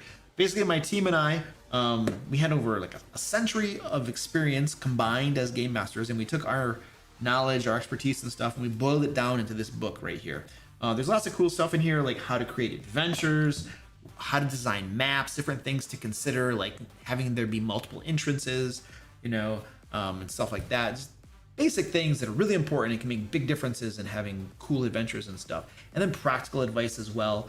You know, scheduling game sessions, dealing with problem players, like a lot of these like soft skills and stuff. Like a lot of the game master books that I see are all technical novels. Like this is how you run a mystery, and this is how you run a heist, and this is how you run an X, you know what I mean? And that's all excellent, amazing information. But most games like that fall apart and stuff, or that struggle, it's not always because the technical stuff isn't on point. A lot of times it has to do with some of these more practical things, practical matters, that cause groups to fall apart, like scheduling, for instance, and how do you schedule it properly, and how do you make this work so you don't fall apart, you know, and how do you have like when you, yeah, so I don't know. So we address a lot of those things that I haven't seen other books really. Other books tend to like just address like, this is how you run the game from a mechanical standpoint, and different things like that. And so I think we take a different tact on it in that we address some of these other things that don't get put in books a lot. Not that I've seen. So Dirty White Llama says, it sounds like that kid is a good fit for DCC or OSR. Yeah. I've run, the only DCC games I've been able to run are funnels, man, at conventions. I've already, when you sign up for a DCC game at a convention, it's always a funnel. It's like, I don't want to run a funnel. I want to run like actual leveled character for once. So I've only ever been able to play DCC funnels, and I want to run an actual one. I'm going to play in an actual one. And OSR will be fun. I need to get in some OSR games. Okay, so Gen Con is coming up, and my events are not getting approved. I submitted events, but I missed the deadline, and now I think they're just stuck in the void. I don't think anybody's ever going to review them. And I don't know who to contact at Gen Con to be like, hey, can you help me, please? I know I missed the deadline, but I'm sorry. I have no idea who to talk to at Gen Con to get my events approved. I asked a couple people and I haven't had any answers yet, so I don't know. So anyway, but I could just go sign up for some OSR games. That would be fun. Is there a rule book for OSR games? Like, is there like OSR is like a game system, but I have the feeling that there are different specific game systems that fit within the OSR umbrella, right? Isn't that how it works? Like, or is there like a specific game system called OSR? I don't know. I have a feeling that there are several of them that fit in that umbrella. I'm not educated super well on that. Does anybody know how that works? J Van Sky, hey, what up? Just here to absorb knowledge, brand new to all this. You are in the right spot. You are in the right spot. We do these Q&A things like every 2 weeks. I have a Q&A live stream. So people ask questions, I'll talk about them, answer them and stuff. You can ask yours. And then the other weeks I read horror stories, Dungeons and Dragons horror stories, which are very educational as well because we learn about lots of horrible things. And then I talk about the horrible things. So then obviously my channel itself is full of videos and stuff you can watch that give advice and crap too. So, all right. Jay in Atlanta. What's up, Jay in Atlanta? You're not Jay in Denver, right? Gotta be clear. Jay in Atlanta. Oh, wait a second. Oh, you were talking to somebody else. I thought that was a question. Oh, okay. We will pivot to Green 4 whiskey. Minor point, but when I was a wee little nerd playing D&D, we used BECMI, Basic Arduino Rules, Chainmail, AD&D, all at once because the stats and rules were so entirely similar. Did I do that? No. I started off playing 2nd edition D&D. That was my very first edition of D&D, 2nd edition.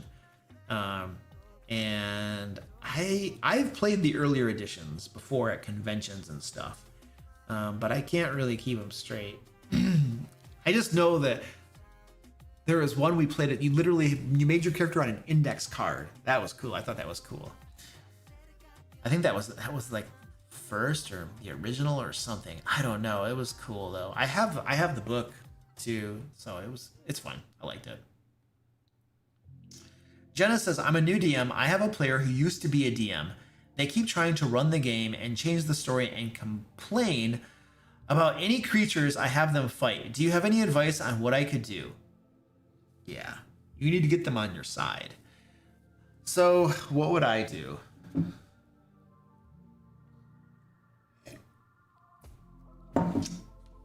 I'm a very direct person. So I tend to approach problems like this very directly. I also do it as diplomatically and as pleasantly as I can too. You can be direct and nice at the same time. You don't have to, you don't have to be rude when you're being direct with somebody.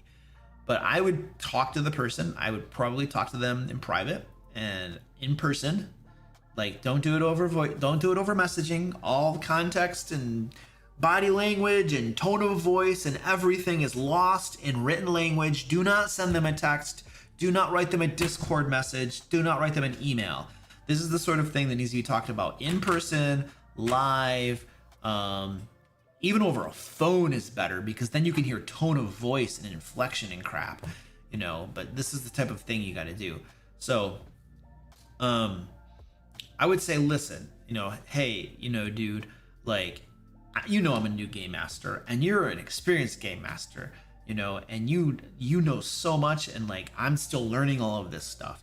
And so, and I know that I totally get that, you know, and I'm probably making mistakes all of the time and you probably are seeing these mistakes and I'm probably running the campaign in a way that, you know, years from now, I'm going to realize that I was a moron. I should have done it differently and stuff. But I need you to help me out because what I feel like at times you're taking over the game and you're trying to run the game instead of letting me run the game. And it feels like you're doing that at times. And I just want to ask you, if you can not do that, that would be super helpful to me, because it's like I want to run the game, and I want to learn how to do it, and I want to do that by doing it, you know. And like I would love to have your help and stuff, like, because I respect the experience you have, and you probably have lots of wisdom and tricks and stuff that you could share with me. But maybe if we could do this in a way where in the game sessions I'm running the game, and then like you could like just kind of make note of different things, and then later on you could tell me, hey, here's some ideas and ways that you can improve, you know, or things you could have thought of or tried, you know. That would be crazy helpful to me, because then I would get the experience of running the game, you know, and then you could also help me with your experience and stuff later on, you know. But like I need you to, like, if you can not like kind of take over as we're going and stuff, because that's kind of stepping on my toes a little bit, you know, and it makes me hard to run the game when it feels like you're trying to run it too, you know. And so that's the kind of conversation I think you need to have, and it's very direct, and it's telling you talk about how you feel, and you want to use like it seems like, you want to use these words a lot, you know. So you don't, it softens the message. You don't come across as accusatory, you know. You want to say, well, I feel like, and it seems like, you know, and it softens that message, and then hopefully they take it well and they'll course correct, you know. But you want to make sure that you are, you know, you want to give them like you respect their experience, you respect how they, you know, all this kind of stuff, and you want their help and stuff, but you just want to redirect that to a better way to get their help, as opposed to literally stepping on your toes and kind of trying to take over your game and stuff, you know. That's the way you would go about that. And hopefully that goes well, and it might not. Some people are just not going to take that well, and then, well, then you know what you're dealing with, and then, you know, they might leave the game. But okay, well, what are you going to do? It's like either you can put up with it and just take it, you know, and be frustrated the entire time, or you can talk with them. And if you talk with them, here's the great thing. If you talk with them, one way or another, it'll probably be resolved. Either they're going to change their behavior, and things will get better, or they might just get upset and leave, and things will get better because they're no longer stepping on your toes, or they might stay and keep on doing the thing and stepping on your toes. That's a possibility too. And if that happens, then depending upon how severe you feel it is, you might talk with them again, and if that doesn't work, it might be time to ask them to leave the game, because that's something you're going to have to do eventually. You're gonna have to do it eventually. Is that tough conversation of asking people to leave the game. It happens. Either my suspicion is that game masters who are unwilling to kick a problematic player from their game are game masters who are willing to have crappy games at times, you know, and be frustrated and have problems going on, and allow the quality of the game to suffer and come down because you're not willing to have a difficult conversation or kick somebody if needed. I think I got cat hair. I think there's cat hair just like filling up my throat.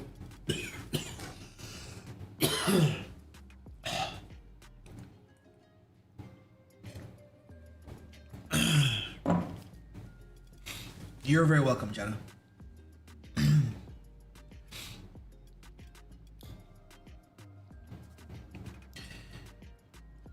What's going on there? Text messages will get you in trouble. Yes, they will. Have you played first edition AD&D? I think so. I can't keep them all straight. I've played every single edition. I just can't keep them straight. Look up the OSR primer. Oh, okay. The OSR primer. Let me do a Google search on that. The OSR primer. Old school primer. Old school essentials primer. Oh, okay. Huh, interesting. I'll have to take a look at that stuff. Yeah, it's like I got a hairball or something. It's totally like I got a hairball. All right, ladies and gentlemen. I'm gonna go bio. I'll be back shortly. I'm gonna play you a video. I have no idea what this video says, so let's just hope it's okay. Are you a dungeon master? Do you want to be a dungeon master? Do you have blue face paint on your face? If the answer to any of these questions is yes, then you're just like me. Not only do you enjoy smashing players in the face with your axe every time they metagame, but you're also a busy person, and while prepping for a D&D game, well, sometimes that's hard. And as much as you'd like to force one of your players to run D&D for a change, well, they all suck, so it's pretty much up to you to be the forever dungeon master. And that's exactly why I get out my crayons every month and write a new issue of Lair magazine. Well, I mean, it's not just me, I have a team of people too. We all get out our crayons and write it, but yeah. Anyway, every issue of Lair magazine contains 5th edition Dungeon Master resources to help you reduce your prep time while still running amazing games for your lazy, good-for-nothing players. Every issue of Lair magazine contains 2 to 3 adventures complete with maps for online play. You know, we also sprinkle in other stuff like puzzles and traps, which, let's be honest, both suck to have to make yourself. So, I mean, wouldn't you rather just become a DM Lair patron and pay me to write them for you? I mean, you know, my team and I, with our crayons? Now, if you love your wonderful players as much as I do, consider helping me to meet my sales quota by becoming a DM Lair patron today at the link below. You'll get a new issue of Lair magazine every month and other cool stuff like map packs and bonus adventures. Okay, that's it. Please become a DM Lair patron now or I will find you. Oh no! Oh no! There we go. All right. I got hair on my face too. The Braveheart paint is what completes my immersion. Yeah. A quick primer for old school gaming. Is that what it is? Okay. Sounds like there's a lot of these. Sounds like there's a lot of these OSR stuff. Wow. Denver says, longtime fan. Well, thank you, dude. I appreciate that. I'm watching on the main TV. The big TV. Nice. Get my big face on there. My dad just walked by and he loves your coffee mug. Wants to know where you got it. Well, I got this off Amazon. This is off Amazon. And that's all I know. This exact one may or may not still be available, but just go on Amazon and you just do some searches for, you know, D&D wooden mug. You're probably gonna find it, or you'll find one similar to it.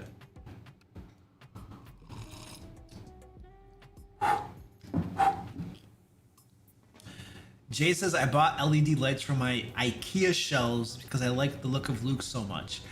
Thanks, dude. Yeah, but I have a new bookcase now, man. Like, my new bookcase that I have over there doesn't have any of the LED backlighting stuff on it. There's no way to put it in there. I mean, I probably could, but I didn't bother to do it.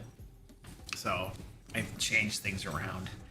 My old bookcases were like, there wasn't enough room on them because I had too many books.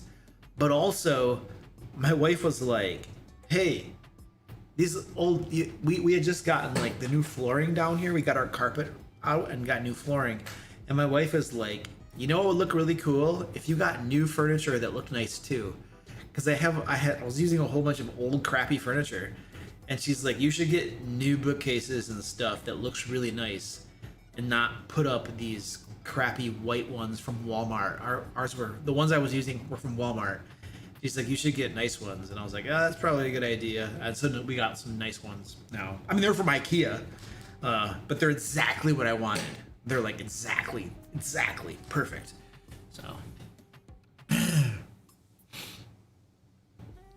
Okay, so we got questions in the chat. Did I tell you to put questions in the chat? Throw your questions in the chat. It's time. Go. If you did get a question answered, feel free to copy paste it and just throw it there again so I can have them all in one consolidated list.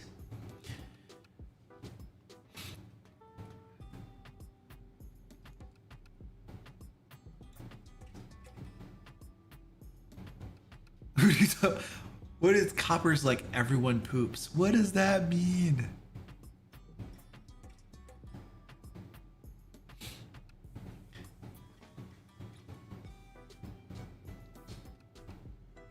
Everyone appreciates the barbarian's crayon scribbles. Yeah, the barbarian, he tries. He does the best. He does the best. The best that he can. Got cat hair. Yeah, man. It's like stuck in my teeth. This is your fault.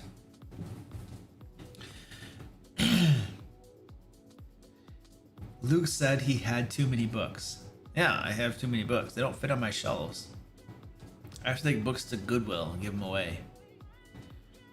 How useful is Lair magazine to someone who is designing his own TTRPG? I think if you're designing your own TTRPG, Lair magazine is full of adventures and other resources for either 5th edition or Pathfinder 2. So the only utility that I can imagine you would get from Lair magazine for designing your own game system is maybe some of the formatting choices, because we designed things in a very specific way to be user friendly. So you might learn some stuff from the formatting, but I don't know that you're going to get anything else. It wasn't designed, it was designed for a very specific thing, right? Game masters who want to run games in 5th edition and Pathfinder 2, and you're designing your own game system. So I don't know that Lair magazine is going to have anything for you, really. Just being perfectly honest with you. I'd love to be like, yeah, go buy it, but I'd just be lying to you. Question: mild, hot, or ghost pepper? Mild. I don't like spicy food. Just like there's no. It's like, why? Just so you can be like, I eat spicy food, but there's no taste to it. It just burns your face off. It's like guys are like, I got my chest hair. Spicy food. It's like there's no reason to eat it except to boast that you did. But it's not like it's enjoyable. You're just burning your face off. So no, like I'll take a little bit of spice, but you get too much in it. It's like, why am I doing this? I'm like punishing myself on purpose or something. I'm just like sadistic. Like, why would I just like consume crazy spicy stuff? It doesn't make any sense. It's illogical, What's the payoff? Pride? My ego? Stroking my ego? No, man. I can be prideful or stroke my ego in ways that aren't painful. Thank you very much.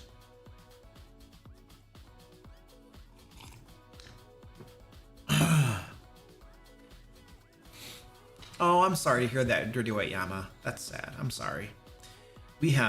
So 2 of our cats are very old. Mommy 1 and Twitch are very old. And I was literally talking to my wife about a week or 2 ago, and I was telling her, they're not going to be with us very much longer. Like, the day's going to come when one of those, they're going to be gone, So, because my wife is super attached to our kitty cats and stuff. So I know that, I am too, and I'm going to be in a world of pain when, I find one of them gone. But she will especially. So, but we got 2 of them that they're on the door. So, and we're as nice to them and spoil them as much as we can. Mommy 1 is blind. She can't see, but she'll come to the exact same spot every day around the same time and just wait. And my wife will give her massages. She pets her, and she has like a little special brush that she'll comb her and stuff with, So yeah, she's adorable. Any ideas how to make the pacing for leveling up not feel rushed or sluggish? So I have found that the best cadence for leveling up tends to be every 3 game sessions. And this is my reasoning. So if we level up in this game session, yay, we leveled up. Right, woo, we're playing our new characters, abilities and stuff. Yay. The next game session comes, and they had just leveled up, so they're like, yay, we're playing our new stuff. Okay, woo. By the time you get to this game session, it's like, well, our new stuff is not quite as new anymore, so meh. So then probably by about right here, you'll want to level up again, right? So you want them to be excited and you want them to play with their new stuff. But by the time their new stuff is getting less exciting, give them some new stuff. Leveling up is exciting because you get more cool things to do, more abilities, more spells, more hit points, blah, blah, blah, blah, blah, blah, blah, blah, right? And so by the time that stuff gets old, then you give them some more new stuff. And so I found that every 3 game sessions or so 1, 2, it's like maybe every 3 or 4 or something like that, you want to level up. That's kind of how I do it. And that's why I love milestones, because it makes the leveling up process really, really nice. Now, we're currently using experience points with my Pathfinder 2 game, not because I like experience points, but because I told my players, like, I want to play Pathfinder 2 with the core rules for a good long time before I start. I want to just kind of get the feel for it, and I want to understand how everything works and all that kind of crap. And I want to see how the experience point system and stuff works before I do something like shift to milestone. Now, we've been playing for over a year now. So at some point, we're probably going to have a conversation of, hey guys, do you like doing experience points or would you rather we do milestones? I don't know. We'll find out. There are some advantages to experience points. There's some reasons I like it, but that's the way you probably make leveling up feel paced well, in my opinion. Savory or sweet bacon? I hate sweet bacon. I can't take it. Candied bacon. Oh, I hate candied bacon. They have this maple syrup flavored bacon too. Oh, I've tried that stuff before. I do not like it. I like savory bacon. Just savory bacon. Dude, it's like if I want sweet, like I'll just have an ice cream or something. I don't know. When I want bacon, I want bacon. I don't know.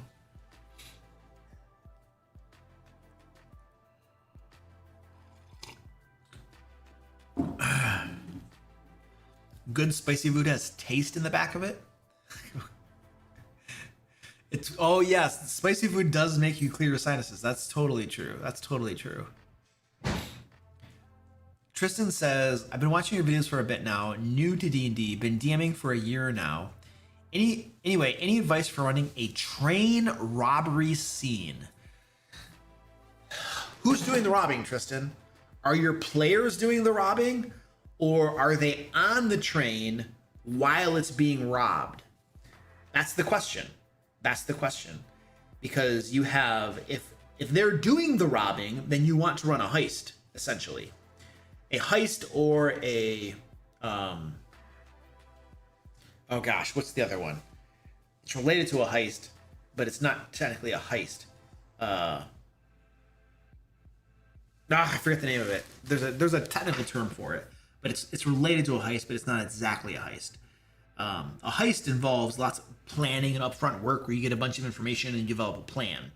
And then there's another one that's a shorter version where you don't get as much upfront planning time and you just kind of have to improvise a whole lot more. And a raid, that's the name, a raid. So if they're doing the train robbing, then you're gonna run a heist or a raid scenario for them. And I have a video on my channel that talks about running a heist and running a raid, and you can go look that up, and I walk through a lot of different stuff about that. If they're on the train while it's being robbed, then you're going to, that's almost like an area defense scenario. To a certain extent, but it also just would play out as a normal a dungeon at that point too. Like they're in this train car and then there are robbers coming in and they're doing stuff in different places, and the players, if they're going to stop them, they have to go to those places and stop the robbers. At that point, you're kind of running a standard adventure. It's just the location is a train and various train cars, you know. So that's what you're looking at if you want to run that sort of thing.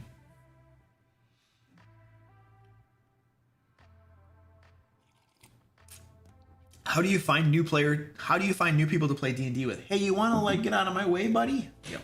Look at this fluffy bucket. Oh, baby, look at that. Look at that bucket. It's a big bucket. Oh yeah. All right, bucket. Let's go. I have found the two methods that I have found to work the best for finding new players has been hanging up posters at local game shops a lot of game shops have little boards where you can post. You can put little posters and stuff, and then you'll just put, "Hey, this is the game I'm running. This is my email. You know, send me an email if you want to play." And then if you have a specific time you're going to play at, you know, list the time and stuff or whatever, and then people will email you, and that's worked pretty well for me. And then the other way I got a lot of players too is there's a Reddit LFG. There's a subreddit called LFG, and I post on there for Reddit, and you can get in-person players, you can get online players, you can get that worked really well for me as well. Now, if you're playing online, you can also recruit players from, like, I know Roll20 has like a forums for recruiting for games and stuff. People's discords, you can recruit players. Like my Discord has a looking for game channel where you can go and post that you're looking for a game, and game masters will post that they have games and they're looking to find players for them, so you can go over there, you know. And so that's something else you can do. So there's a few different ways to do it. The easiest way to get people to get a game is for you to be the game master. If you're the game master, you're going to be able to find players a lot easier than if you're a player looking for a game. That's just the way it's always been. Always been. So if you really want to play, you just be the game master, and that solves the problem.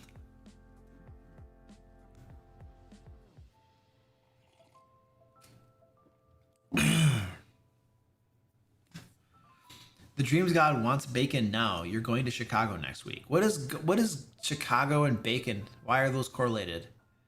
Like, once you go to Chicago, are you not going to be able to have bacon? Does Chicago have no bacon there? Is it like a baconless area? Wow.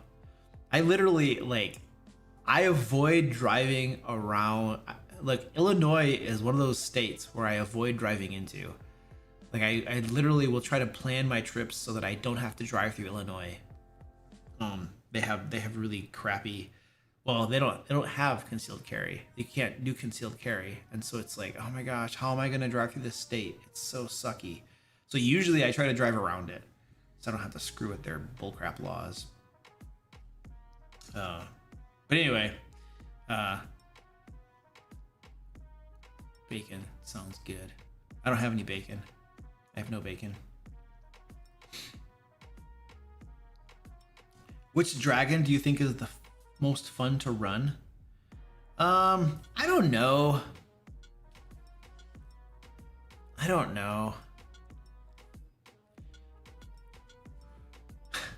no idea. They could probably all be fun in different ways. It's a baconless wasteland. Yes. I wrecked a car in Chicago once, not somewhere I want to go if I can avoid it. Oh, the craziest traffic I've ever been in was Dallas-Fort Worth area. Oh, wow, that was nuts. I have driven in New York. I have driven in Mexico. Oh, that's some craziness. That's some craziness down there. But the worst traffic I've ever been in was Dallas-Fort Worth. It was nuts. Craziness. I was terrified.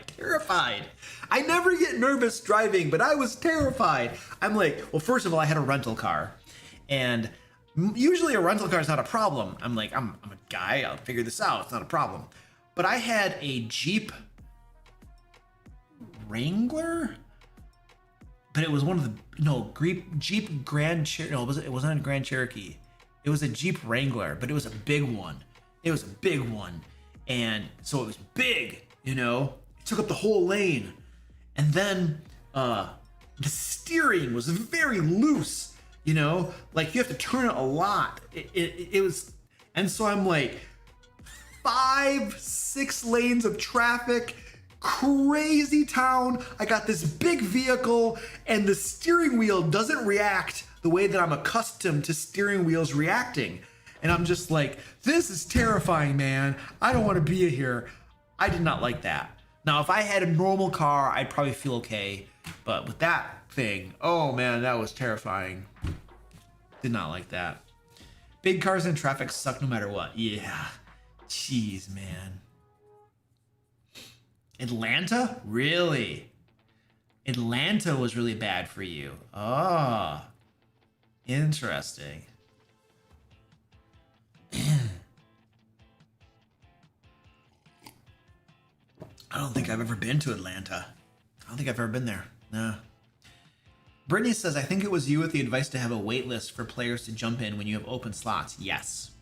Any tips on how to word the LFG post when finding those players? No, you don't tell them. You don't tell them.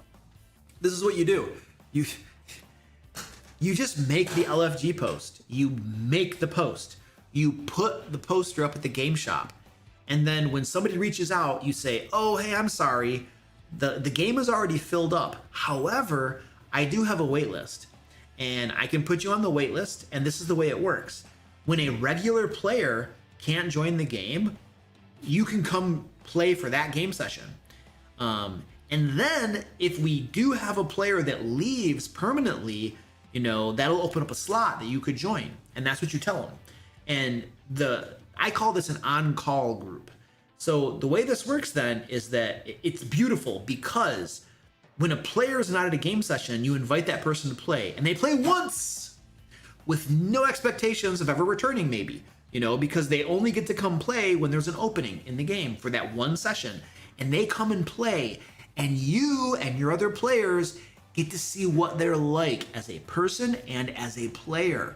And they're only there one time and then they're gone. And then guess what? You might invite them a few different times to kind of get a good feel for them. And then if you're doing that for, let's say you have 3 different people on your wait list, on your on-call list. And for each of them, when a regular player can't make it, you invite an on-call person to come and you're getting a good feel for what they're like as people and as players.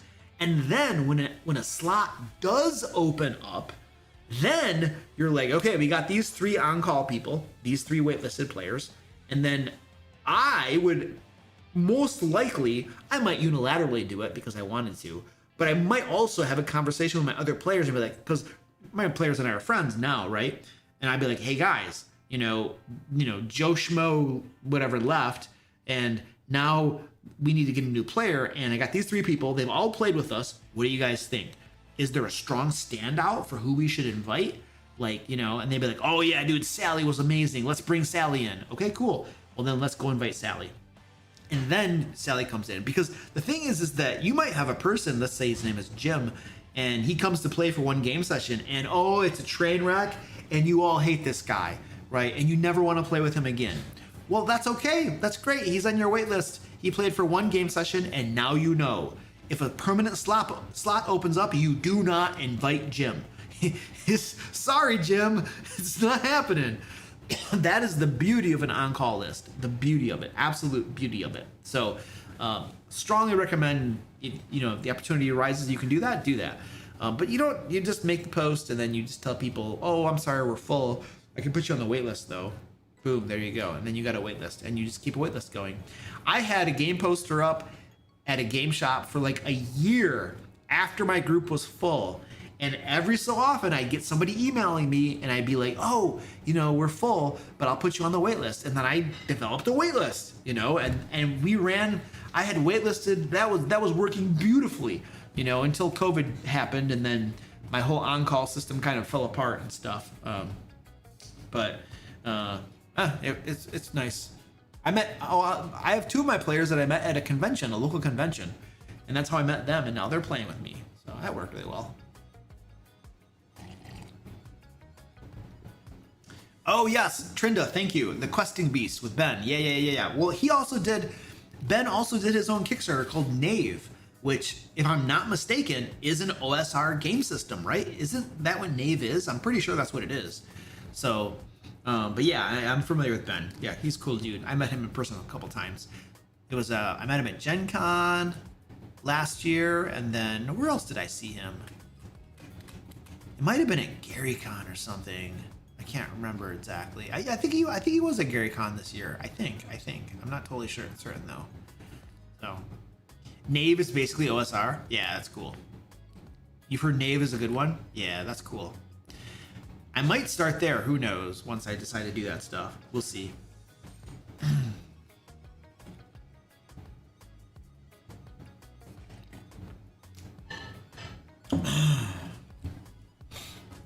All right, ladies and gentlemen, let's draw the winner of the giveaway. Let's do the giveaway. It's giveaway time. I'm gonna go and draw the giveaway winner. Let's see who won. Let's see who won. Winners.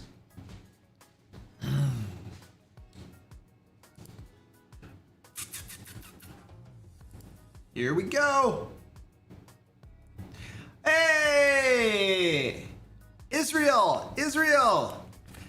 Oye, ganaste. Felicidades. I will send you an email, dude. I'll get you hooked up, man. Yep, I will send you an email and we will get you hooked up, Israel. you're like in every stinking stream, man. You're like, it's about time I won, dude. You send me my money. All right, ladies and gentlemen, that's pretty much it. We are finished for the evening. I will be back on next week, Thursday, same time, same place, and we're gonna be reading horror stories, D&D horror stories, and commenting on them and all that kind of cool jazz. So we'll see you all next week, and I'm pretty sure we'll have Squeaky here as well, hanging out with me the entire stream and getting cat hair on my face. So there we go. All right, ladies and gentlemen, it was good hanging out. It was good to see you in chat, Danny. You got to get yourself to Gen Con so I can actually see you. That's what you got to do. All right, no, there's no negotiating. You just have to do it. Okay, I'm gonna leave now. All right, let me find my buttons. Find my buttons, baby. Whee!